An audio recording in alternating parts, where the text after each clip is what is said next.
제가 20대 때 들은 가장 충격적인 설교 중에 하나는, 제가 싱가포르를 갔다 왔어요. 딱 30살에 결혼하기 직전에 교통사고 보상금으로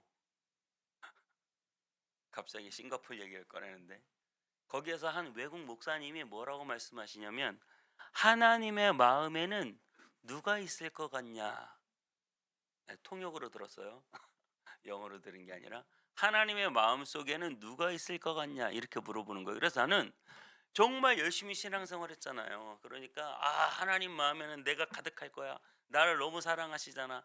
당연히 나도 하나님 사랑하고 하나님도 나 사랑하니까 내가 충만할 거야. 그러니까 이분이 뭐라고 말하냐면, 하나님 마음속에는 여러분이 들어있는 게 아니라 집 나간 자식이 들어있다는 거예요. 그게 큰 형의 실수죠. 탕자의 비유에서 보면 둘째 아들이 있고 첫째 아들이 있고 아버지가 있는데, 둘째 아들이 재산을 가지고 집을 나갔어요. 첫째 아들은 뭐에 관심이 있냐면 늘 아버지의 재산에 관심이 있어요. 그래서 이 아버지의 재산을 나에게 돌리는 데 관심이 있어요. 그런데 아버지는 뭐에 관심이 있을까요? 아이고, 집 안에서 아주 집 잘 지키고 있는 큰아들한테 관심이 많을까요? 집 나가서 허랑방탕하게 살다가 망해버린 둘째 아들에게 마음이 갈까요? 자식을 키워보면 아는데, 약한 자식한테 마음이 가요? 강하고 든든한 자식한테 마음이 가요? 약한 자식한테 마음이 가잖아요. 하나님은, 여러분 늘 잘 기억하시, 저는 너무 충격을 받았어요. 하나님은 교회 안에 큰아들한테 물론 관심이 있고 그들을 사랑하지만, 집 나간 자식을 둔 부모는 밤잠을 못 자는 거예요. 그래서 날마다 그 자식이 돌아오는지 날마다 기다리는 거죠. 그러니까 그 마음속에는 뭐가 있어요? 그 마음속에는 늘 집 나간 자식이 있는 거예요. 그래서 예수님이 양의 비율을 뭐라고 말씀하셨냐면, 99마리의 우리에 있는 양이 있고 한 마리의 잃어버린 양이 있는데, 목자는 99마리의 우리에 있는 양보다 한 마리의 양을 찾으려고 찾도록 찾지 않겠느냐. 이게 목자의 마음이다. 목자는 우리에 있는, 우리들이죠, 우리. 예수 잘 믿고 교회 잘 다니고 하나님 믿는 우리에 있는 99마리의 양보다 우리 밖에 있는 한 마리의 잃어버린 양을 그렇게 찾는다는 거예요.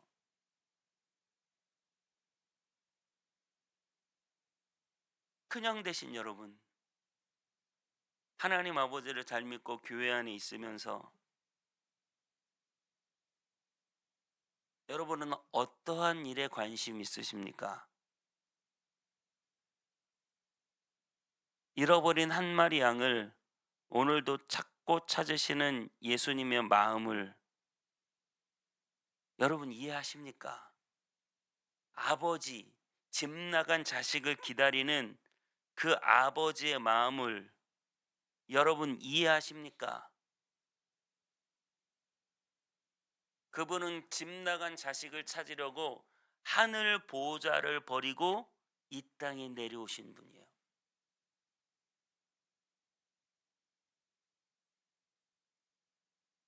우리 인생에는 수많은 목표와 이유가 있습니다. 나는 왜 살까? 여러분 왜 살아요?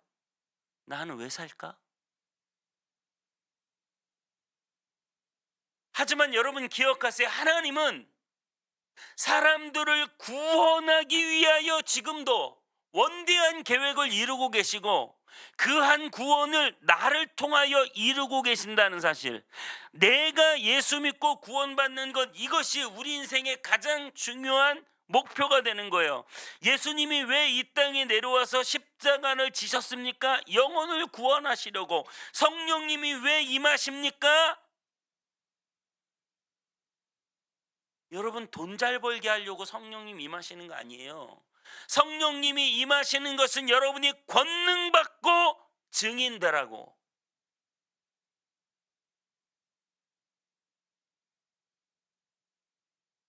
그래서 우리는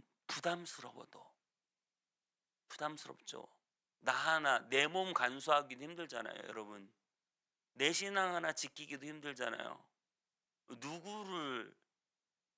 누구를 전도하겠어요, 우리가? 부담스러워요. 어려워요. 힘들어요. 근데 하나님 생각하면, 예수님 생각하면, 성령님이 내 안에 계신 것을 생각하면 포기할 수가 없어요. 하나님이 기뻐하시는 일이 그 일이라면 모른 척할 수가 없어요. 예수님은 그 일을 위하여 십자가를 지셨는데 성령님은 지금도 내 속에 들어와 나와 함께 계신데 어떻게 우리가 모른 척하고 외면하고 포기하고 부인하고 그렇게 살 수가 있겠어요? 잎만 무성한 무화과 나무를 책망하셨어요. 열매가 없다. 뭐 물론 우리가 수많은 성령의 9가지 열매를 생각해 볼 수 있겠지만 예수님이 생각할 때 가장 중요한 열매는 많은 사람을 옳은 대로 인도하는 열매예요. 열매가 없어요. 목사인데 전도를 못해. 장로인데 전도를 못하고, 집사인데 전도를 못하고, 교회를 10년, 20년, 30년 다녔는데 전도를 못해요. 그게 우리의 현실이에요. 입이 무성해요. 너무나 많은 넷대루를 달고 살아요. 교회에서 뭐 무슨 부장, 무슨 간사, 무슨 목사, 뭐 유명한 목사, 설교 한 번 하면 뭐 수천 명을 울리는 목사, 뭐 다 내 때로 얼마든지 달 수 있어요. 그런데 전도를 못해요.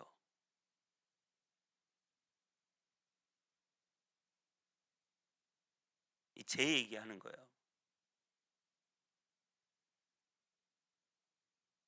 입만 무성한 거예요. 영혼 구원엔 관심이 없어요. 나 복 받고 돈 벌고 잘 되는 데는 관심이 많은데.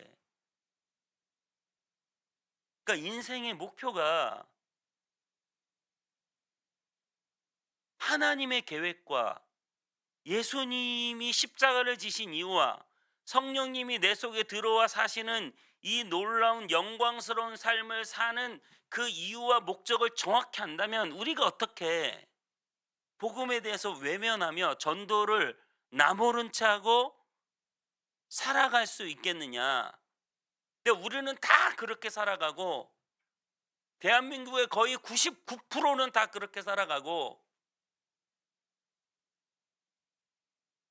그래서 회심이 안 일어나고 수천 명이 교회를 다녀도 세례받는 사람이 몇 명 없어요. 다 이동신자니까. 다 딴 데서 세례받고 온 사람들이니까. 세례 줄 사람이 없어요. 태어난 애들밖에 없어. 중고등부만 막 바글바글거려. 큰 교회 가서 세례 주려고 하면. 거기서 예수 믿는 사람이 없어요. 전도가 안 일어나요. 회심이 안 일어나. 예수 믿고 구원받는 역사가 없어요.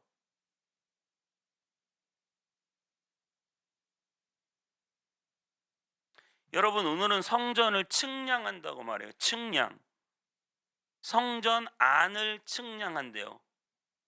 하나님은 사람을 외모로 측량하거나 돈으로 측량하거나 여러분의 지식과 학벌로 측량하지 않으세요. 하나님 뭘로 측량할까요? 다니엘서 12장 3절에 이렇게 말해요. 많은 사람을 옳은 대로 인도하는 자는 별과 같이 영원토록 빛나리라. 선지자 이름으로 선지자를 영접하는 자는 성지자들의 상을 받으리라. 기록된 바 아름답도다 좋은 소식을 전하는 자들의 발휘함과 같도다. 나는 선한 싸우고 달려갈 길을 마치고 믿음을 지켰으니 이제후로는 나를 위하여 의의 면류관이 예배되었으므로. 사도 바울이 뭐 했어요? 뭐 했는데 선한 싸움을 싸우고 나를 위해 의의 면류관이 예비돼 있대요. 가는 곳마다 교회를 세우고 복음을 전하고 예수를 증거하다가 이제 마지막에 주님의 의의 면류관 받을 준비를 한다는 거예요. 나의 양무리를 치라. 목자장이 나타나실 때 시들지 아니하는 영광의 관을 얻으리라. 수많은 영혼들을 관리하고 그 영혼들을 구원하라. 그리하면 영원한 면류관을 시들지 않는 관을 너희가 받는다. 그럼 뭘 측량해야 돼요, 하나님이? 기도 몇 시간 했는지 물론 중요하죠. 성경 몇 번 읽었는지 물론 중요하죠. 예배 안 빠지고 잘 다녔는지 물론 중요하죠. 그런데 그 중에 핵심 중에 핵심은 무엇일까요? 많은 사람을 옳은 대로 인도하는 자. 열심히 교회를 세우고 복음을 전하고 영혼들을 구원하는 자. 여러분, 이것을 측량하실 거예요.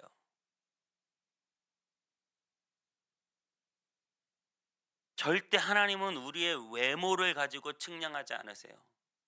심지어 교회 직분도 그렇게 중요한 게 아니에요. 얼마나 많은 사람을 옳은 대로 인도했느냐, 얼마나 복음의 열정으로 충만하냐, 우리가 정말 영혼을 살리는 복음 헌신에 헌신했느냐, 증인으로 살아가고 있느냐. 마지막 지상 명령이 뭐예요? 마지막 예수님이 우리에게 주신 명령, 너는 이거 하며 살아라. 하늘과 땅의 모든 권세를 내게 주셨으니 모든 족속으로 제자를 삼아 아버지와 아들과 성령의 이름으로 세례주고 너희에게 분반 모든 것 가르쳐 지키게 하라. 제자 삼아 세례주고 열심히 말씀 가르쳐라. 여러분, 이거예요. 여러분이 여기 헌신되셔야 돼요. 저랑 풍성한 삶의 기초를 공부하시는 분들이 계실 거예요. 풍성한 삶의 기초는 그 기초가 끝난 다음에 나중에는 여러분이 평신도지만 여러분들이 그 교제를 가지고 다른 사람을 가르쳐서 더 믿음으로 세워나가는 데까지 역할을 할 수 있어야 되거든요. 그러니까 여러분들이 하나님의 나라와 하나님의 복음을 다른 사람들에게 증거하는 일, 이것이 예수님이 우리에게 마지막 주신 지상 명령이고 우리는 그것을 하며 살다가 주님 앞에 가는 거예요. 그러니까 인생을 너무 복잡하게 생각하면 안 돼. 인생은 단순해요. 뭐냐? 예수 잘 믿고 예수 열심히 전하다가 주님 앞에 가는 거예요.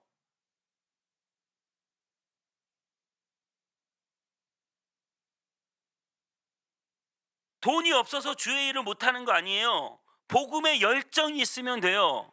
권력이 없어서 영광이 드러나지 않는 게 아니에요. 열심히 하나님의 복음을 증거하면 돼요.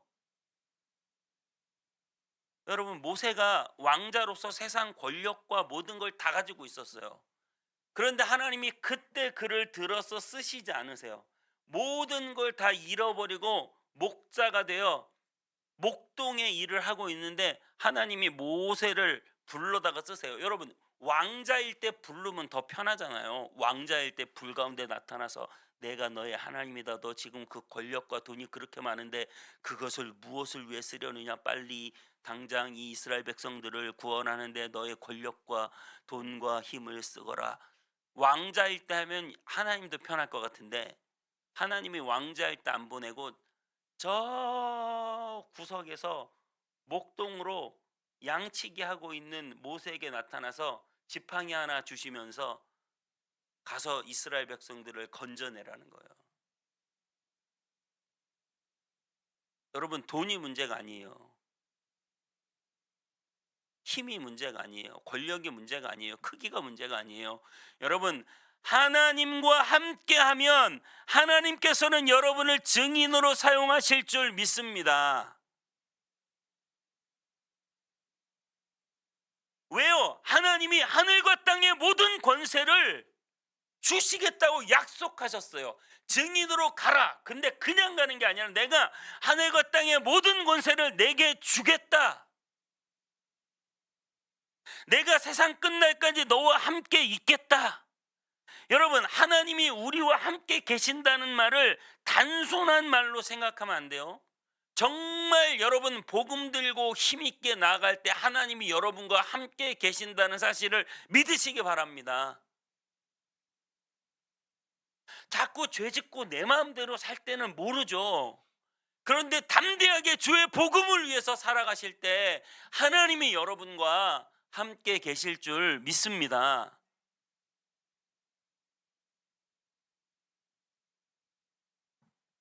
이번에 네팔 선교 가는데도 두려워하지 마세요. 여러 가지 못 갈 이유와 상황들을 생각하지 마세요. 하나님이 함께 계세요. 하나님이 왕이세요. 하나님이 여러분 사장님보다 높으신 분이에요. 하나님이 그 어떤 누구보다 모든 걸 가지고 계신 분이에요. 믿음으로 하는 거예요. 하나님은 우리를 그렇게 불러서 끊임없이 하나님이 동행해 주시고 힘 주시고 은혜 주시며 사명을 감당하게 하실 줄 믿습니다. 여러분, 로마를 어떻게 무너뜨렸어요? 총과 칼로 로마를 무너뜨리는 게 아니에요. 로마를 무너뜨린 것은 증인이 능력으로 로마가 무너졌다는 사실을 믿으시기 바랍니다. 오늘 배옷 입은 두 증인이 나오는데 제가 금요일 날 다 설교했으니까 굳이 일일이 얘기하진 않게요. 배옷 입은 두 증인이 뭐 대단한 권능을 행하는 마지막 때 예수님 오시기 전에 뭐 특별한 두 명이 나타나 가지고 뭔가 현란한 기술을 부려 가지고 그렇게 할 거라고 생각하는 건 완전 오산이에요. 상징적인 표현이고 예수 그리스도를 전하는 증인들을 통하여 하나님이 역사하신다는 거예요. 권능을 행하신다는 거예요. 하늘의 비를 그치고 물이 피가 되게 하고 모세와 엘리야를 뜻하는 거예요. 말씀과 권능으로 하나님께서 저와 여러분들에게 함께 하셔서 증인되게 하실 때 여러분 로마가 무너진다니까요. 로마가 뭐 때문에 무너졌어요? 총칼로 가서 기독교 국가 세웠어요? 이슬람처럼? 아니요. 열심히 증거했어요. 목숨 걸고 증거했어요. 죽어나가도 증거했어요. 그렇게 계속 복음을 전했어요. 복음을 전하니까 점점 퍼져나가요. 네로 황제가 너무나 기독교인들이 퍼져나가니까 안 되겠다. 로마의 대화재가 났는데 로마의 대화재는 기독교인들이 일으켰다고 뒤집어 씌워가지고 기독교인들을 화형시키고 기독교인들을 사자밥이 되게 했어요. 그런데도 불구하고 계속해서 복음을 전했어요. 도미티아누스 왕자가 내가 신인데 감히 예수를 너희들이 신이라고 믿어? 전부 다 잡아들여, 다 잡아들여 죽였어요. 그래도 그들이 포기했어요? 그래도 그들이 복음을 전했어요. 증인으로 살았어요. 그렇게 100년 200년 증인으로 살다 보니까 어떻게 됐어요? 로마 전체가 복음화됐어요. 로마 전체는 유럽이잖아요. 유럽 전체가 복음화됐어요. 유럽에 지금 여러분들이 유럽 여행 가서 보는 모든 문명들이 다 기독교 문명이에요. 여기 피렌체 대성당 다 기독교 문명이에요. 다 교회들이에요. 가서 교회 보고 아이고 멋있다, 아이고 이쁘다. 그렇게 1000년 2000년 동안 기독교 문명을 꽃피운 거예요. 그래서 그 유럽이 전 세계를 제패하고 복음을 전하는 증인들이 돼서, 그래서 그 증인들이 미국으로 넘어갔어요. 증인들이 미국에 넘어와서 열심히 주의 복음을 또 전했어요. 미국이 얼마나 기독교 국가인 줄 알죠? 주일날이면 온 동네가 다 교회를, 우리 어렸을 때 본 미국 드라마 보면 미국의 옛날 그 드라마들은 온 동네가 주일이면 다 교회 가서 예배드려요. 말을 타고 복음을 전하는 사람들이 미국에 무수하게 많아요. 그렇게 두 증인들이 복음을 전하고 다니는 미국이 지금 전 세계를 제패하는 거예요. 대한민국에 복음이 들어와서 또 두 증인들이 열심히 주의 복음을 증거하고 가는 곳곳마다 교회가 세워지고, 여러분 십자가가 많은 게 무슨 흉이에요? 좋은 거예요. 믿으시기를 바랍니다. 왜 그게 흉입니까? 좋은 거지. 그죠? 절이 많은 것보다 훨씬 좋잖아요. 동네마다 교회가 있고 어디든 예배 드리러 갈 수 있다는 게 얼마나 좋아요.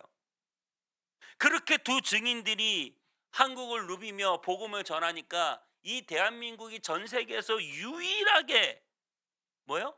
유일하게 중진국의 함정에서 벗어나 선진국이 되고 지금은 1인당 국민소득이 일본을 뛰어넘었어요. 지배당하는 나라가 지배당했던 나라가 자기를 지배했던 나라를 뛰어넘는 건 유일한 사례래요, 대한민국이. 왜? 두 증인이 권능을 받아. 여러분 복음 전하면 다 가난해지고 망할 것 같으세요? 어떨 것 같으세요? 제 옛날에 전도하는 사람들 간증을 많이 들어봤는데 대부분 하나님이 다 지키시고 보호하시고 함께 하십니다. 이건 약간 기복적인 얘기일 수도 있지만 나는 복음을 전하다가 그 집안이 망하고 그 사람이 망했다는 소리를 들어보지 못했어요. 물론 예전에 핍박의 시대에는 복음을 전하다가 감옥에 가고 죽을 수는 있지만 이 번영의 시대에는 복음을 전하면 하나님이 반드시 축복하고 함께합니다.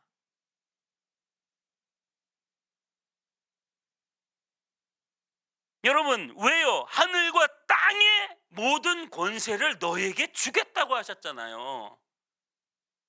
대한민국이 부자가 되니까 전 세계로 선교사를 파송하고 우리같이 작은 교회도 네팔에 가요. 다 가요. 전 세계 어디든 막 날아다녀요. 대한민국 오는 게 꿈이에요. 전 세계 사람들이 부유해졌어요. 하늘과 땅의 권세를 받았어요. 그래서 어떻게 해요? 가는 곳곳마다 전 세계의 증인으로 복음을 전하며 살아가는 거예요.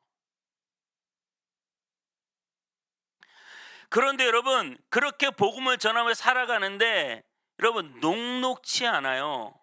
녹록치 않아요. 복음 전하기가 쉽습니까? 그래서 배옷 입은 두 증인이에요. 배옷을 입었다. 눈물로 통곡할 때 배옷을 입거든요. 그들이 증인으로 살지만 하나님 앞에 눈물로 이 땅을 바라보며 눈물로 기도하는 거예요. 죽어가는 영혼들을 생각하며 복음이 전해지지 않는 이 안타까운 현실 앞에서 교회가 얼마나 욕을 먹어요. 지금 요즘에 TV에 뭐 여지껏 수도 없이 나왔지만 입으로 말하기도 부끄러운데 국가 조창기도회라는 건 왜 해가지고 조창기도회 회장 부회장이 줄줄이 뇌물로 엮여서 권력과 종교가 만나는 곳이에요. 복음이 안전해져요. 세상 사람들이 교회를 그렇게 호락호락하지 않아요. 전도하는 거 싫어해요. 교회가 왜 그렇게 많냐 그래요. 복음이 안전해져요. 어떻게 하겠어요? 폐옷을 입어야 돼. 울며 씨를 뿌려야 돼요. 눈물을 흘리며 복음을 전해야 돼요. 권력을 가지고 돈을 가지고 자랑하며 복음을 전할 때가 아니에요. 유럽의 수많은 교회들이 돈과 권력을 자랑했어요. 지금 유럽이 기울어져 가고 있어요. 영국에는 배를 굽는 아이들이 많대요. 지금 여기 이 피렌체 이 성당은 모르겠어요. 안 가봐서. 막 사람들이 모여서 예배 드리는 곳이 아니라 이제는 관광지잖아요. 한국의 대형 교회들 50년 100년 후에 관광지 되면 어떻게 해요? 돈과 힘을 자랑하다가 베옷을 입고 눈물로 씨를 뿌리는 두 증인이 되지 못하고 돈과 힘을 자랑하고 증인의 삶을 포기하고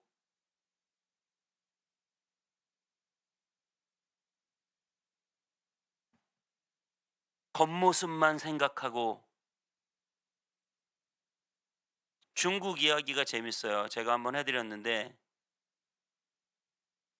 2000년대 들어서 중국이 교회 탄압이 풀리고 교회들이 지상으로 올라오고 엄청나게 많은 사람들이 교회로 몰려들어서 중국 교회 지도자들이 야 대단하다. 이제 중국 교회가 엄청나게 부흥하겠구나.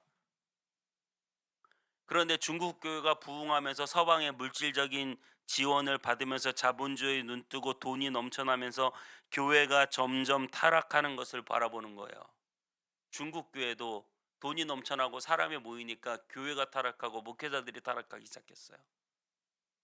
그런데 갑자기 시진핑이 중국 교회를 강력하게 핍박해서 모든 교회를 다 폐쇄해버리고 교회 건물을 다 내려버리고, 그럴 때 중국의 지도자들이 그런 말을 했대요. 차라리 이렇게 강력한 탄압의 직면에 있을 때 그들은 더 강해질 것이라고. 여러분, 한국 교회가 전도하기 힘들고 개척하기 힘들고 어떻게 보면 뭐 정권의 탄압은 없지만, 요즘엔 뭐 정권도 교회를 탄압한다고 하지만, 정권의 탄압은 없지만 우리가 다 감옥 가고 뭐 그런 건 아니지만, 복음 전하기 진짜 힘든 지금 이 시간이 여러분 어찌 보면 우리가 눈물로 씨를 뿌릴 수 있는 기회가 될 수도 있는 거예요.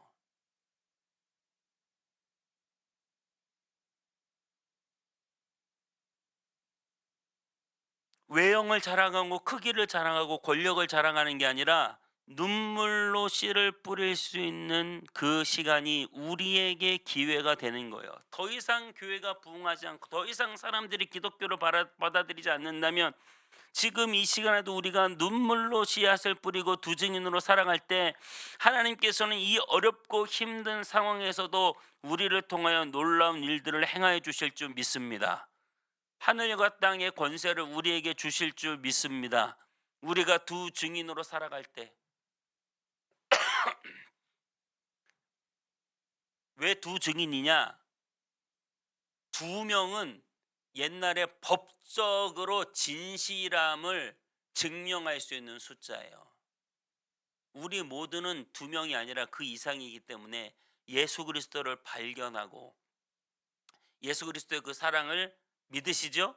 예수님의 십자가의 구원을 믿으시죠? 영원한 천국을 믿으시죠? 우리는 두 증인이 되어서 이제는 이 복음과 이 사랑을 세상에 나가서 증거하는 사람들이 되어야 할 줄 믿습니다. 우리 인생의 가장 중요한 일, 우리의 시간과 물질과 사명과 생명을 다해서 우리가 감당해야 되는 일, 예수 그리스도 믿는 일입니다. 근데 그게 나만 예수 그리스도 믿는 일이 아니라 잃어버린 수많은 영혼들, 아버지께서 그렇게 안타까워 이 땅을 향하여 눈물을 흘리며 바라보시는 영혼들, 기다리는 영혼들, 예수님께서 십자가를 지신 그 영혼들, 성령님께서 지금도 우리에게 권능을 주셔서 그들을 구원하기 원하시는 그 영혼들을 향하여 저와 여러분들이 두 증인이 되어 나아가야 할 줄 믿습니다. 우리 예수님께서 하늘 보좌 다 버리고 이 땅에 내려와 피 흘리시고 찢기시고 그리고 우리에게 증인이 되어 주셨어요. 하나님 아버지 사랑의 살아있는 증거, 예수님의 십자가. 그 십자가를 바라보는 우리도 주님의 증인이 되어 나를 위해서 피 흘리신 예수 그리스도를 담대하게 증언하는 저와 여러분 다 되시기를 주님의 이름으로 축복합니다. 주님이 하늘과 땅의 모든 권세, 능력 더하여 주실 줄 믿습니다.